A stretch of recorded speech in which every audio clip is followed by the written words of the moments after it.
먼저 그 원구성 협상 과정들을 좀 설명하기 전에요. 22대 이제 총선의 의미가 뭐냐, 이걸 좀 되짚어 볼 필요가 있을 것 같습니다. 크게 두 차원에서 보면은 우리가 이제 당원들이 바라볼 때 그동안에 이제 당원이 수동적 당원이 아니라 22대 총선에서 나타난 당원들의 모습은 능동적 주체로 변화를 한 것이죠. 이번 총선을 통해서 당원들은 이 시대에 맞는 22대 총선에 맞는 후보자를 적극 추천하고 요구하고 선출하는 그런 과정을 통해서 정책 효능감도 얻었고요. 그런 가운데 22대 총선에서 무엇을 할 것인가고 하는 정치적 명령을 내렸다고 봅니다. 그리고 또 하나, 국민들은 압도적 다수, 그러니까 야권에서 192석을 줬는데 헌정사상 야당에게 단독 과반을 준 것은 이번이 처음입니다. 이게 매우 중요한 의미예요. 한국 정치사에서 정치사를 되돌아보면 큰 변화의 물결에서 이루어진 선거들을 볼 때 두 가지 분류를 하거든요. 예를 들면 87년 민주화 이후에 소선거구제 하에서 88년 총선은 정초선거다, 라고 하는 거예요. 파운데이션 일렉션이라는 표현을 쓰는데, 근데 그 와중에 큰 변화의 물결이 있는 선거를 크리티컬 일렉션, 중대선거라고 하는데, 이번 2024년 22대 총선은 새로운 변화, 큰 변화를 이끌어가고자 하는 국민의 총선의 민의의 반영이라고 할 수 있는 중대선거다, 크리티컬 일렉션이다. 그것은 어떤 거냐면 바로 국민이 윤석열 정권의 무능, 무책임, 무도, 독선, 독주를 심판하는 선거였다.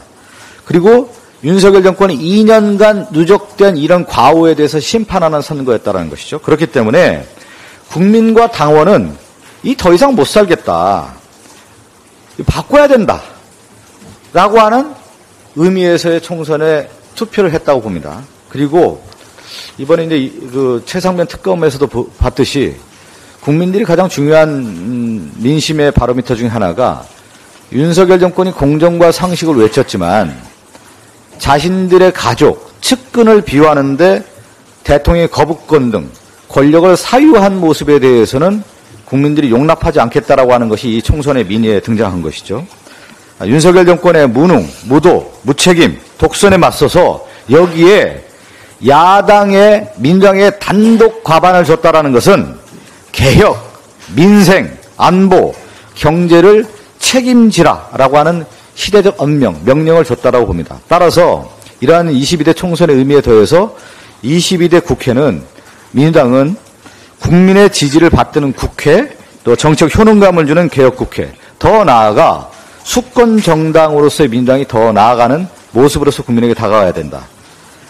총선 민심을 받들어서 윤석열 정권을 확실하게 견제하라고 하는 의미가 있기 때문에 과거 21대 국회는 지지부진한 모습이 있었다. 여기에 대한 성찰과 반성에서 출발해서 확실하게 22대에서는 바꿀 것은 바꾸라고 하는 요구를 부응해야 한다는 의미를 담고 있습니다. 이러한 민심을 받들기 위해서 앞서 말씀드린 것처럼 윤석열 정권의 총선의 민심이 드러난 독선, 독주, 무능, 무책임, 이러한 것을 확실하게 바꾸라는 요구가 있기 때문에 법사, 운영, 과방 반드시 민주당이 가져와야 된다는 것을 누누이 국민의힘 추경호 원내대표 그리고 배준영 원내수석에게 얘기했습니다.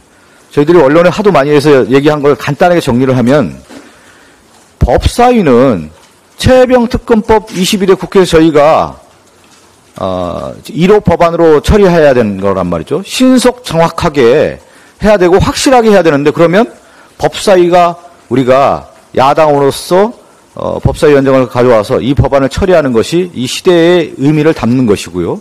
국회 운영위는 지금 대통령실이 연루된 사건이 아닙니까? 초유의 사건들이 발생하고 있는 사건들이 지금 언론에서 공개되고 있는데, 그러면 견제와 균형이라고 할 수 있는 입법부에 국회 운영위가 대통령실을 견제해야 되는 거 아니겠습니까? 그렇기 때문에 국회 운영위도 민주당이 가져와야 되는 것이고, 여기 언론인 여러분 계시지만 윤석열 정권에서 민주주의 퇴행을 보고 있지 않습니까? 그 퇴행과 퇴보의 가장 정점이 뭡니까? 언론의 자유를 억압한 거 아니겠어요? 그 언론의 자유의 억압을 견제하기 위해서라도 과방위를 가져와야 된다라고 하는 것을 저희 민주당에서 국민의힘의 원내 지도부에 확실하게 던졌습니다.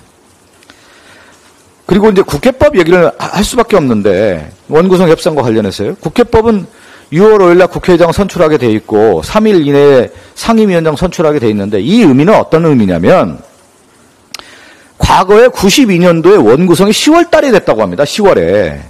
그래서 이거는 도저히 있을 수 없는 일이다 해서 이 규정을 94년도에 법제화를 했다라는 겁니다.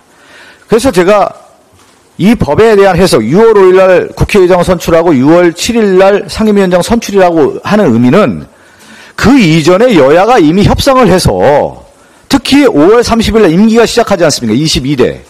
그러면 일주일 동안 확실하게 매듭을 짓고 6월 5일 날 선출하고 6월 7일 날 원구성을 마치라고 하는 의미를 담고 있는 것이다, 이것은. 6월 5일 날 의장을 선출하고 협상을 하는 게 아니라는 의미입니다, 이거는. 6월 7일 날 완료를 해라, 완수를 하라, 완성하라는 의미이기 때문에 이 국회법을 우리는 준수한다라는 의미를 다시 한번 말씀드리고요. 그러니까 협상이 안 되더라도 의장이 3일 이내에 본회의를 열어서 상임위원장을 선출하라는 것이고 지각개원을 방지하라고 하는 것이 이번에 국회법에 정해져 있다는 것입니다. 그래서 민심에 신속하고 정확하고 일관성 있게 정치적 효능감을 확실하게 주는 국회를 만들어야 되는 것이다. 바로 민주당은 저희들이 개혁기동대라는 이름을 저희들이 말씀을 드렸는데 실천력과 행동력으로 이번에 원구성을 임해야 된다라는 말씀드리고요. 저희 과정을 좀 한번 말씀드리겠습니다. 제가 실천력과 행동력을 계속 말씀을 드렸는데 5월 13일 날 추경 원내대표가 저희를 방문하고 그 자리에서도 여러분 기억하실지 모르겠지만 박찬대 원내대표님께서 원구성 확실히 빨리 하자라고 하는 말씀을 했던 기억하실 겁니다. 그리고 오찬 회동을 했고요. 5월 16일 날 원내수석과 다시 미팅을 했고 5월 20일 날 의장과 원내대표가 또 회동 오찬을 했던 자리가 있었습니다. 그리고 5월 21일 날 사자 회동 2+2 만찬이 있었습니다. 그때도 저희가 원구성을 신속하게 해서 22대 준비를 해야 된다는 말씀을 또 드렸었고요. 또 5월 24일 날 제가 국힘당 원내수석을 만나서 이렇게 공전돼서는 안 된다.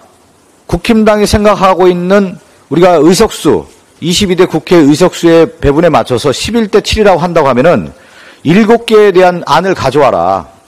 우리도 안을 내놓고 있지 않느냐. 근데 지금까지 답이 없었고 그 내용을 가지고 5월 25일 날 2+2 회동을 통해서 저녁에 심도 있는 논의를 하려고 했는데 그때 국힘당에서 일방적 취소가 있었습니다. 그리고 5월 27일 날 의장과 원내대표 회동이 있었고요. 5월 29일 날 제가 배준영 수석과 또 미팅을 해서 이번에는 확실하게 좀 안을 가져와라. 어떤 얘기였냐면 5월 30일과 5월 31일 날 국민의힘 워크숍 있지 않습니까? 그러면 이거를 안건을 올려서 확실히 가져와라. 원내 지도부가 그걸 결정을 못 내리면. 그래서 제가 그 얘기까지 해놓은 상태에서 오늘 6월 2일 날 2+2 늦은 오후에 회동할 예정입니다. 이렇게 저희가 준비를 쭉 해왔고 회동을 통해서 우리의 생각과 우리의 입장을 얘기를 했는데 아직까지 국민의힘은 지연 전략으로 좀 나오고 있다. 그 지연 전략은 어떤 뜻이겠습니까?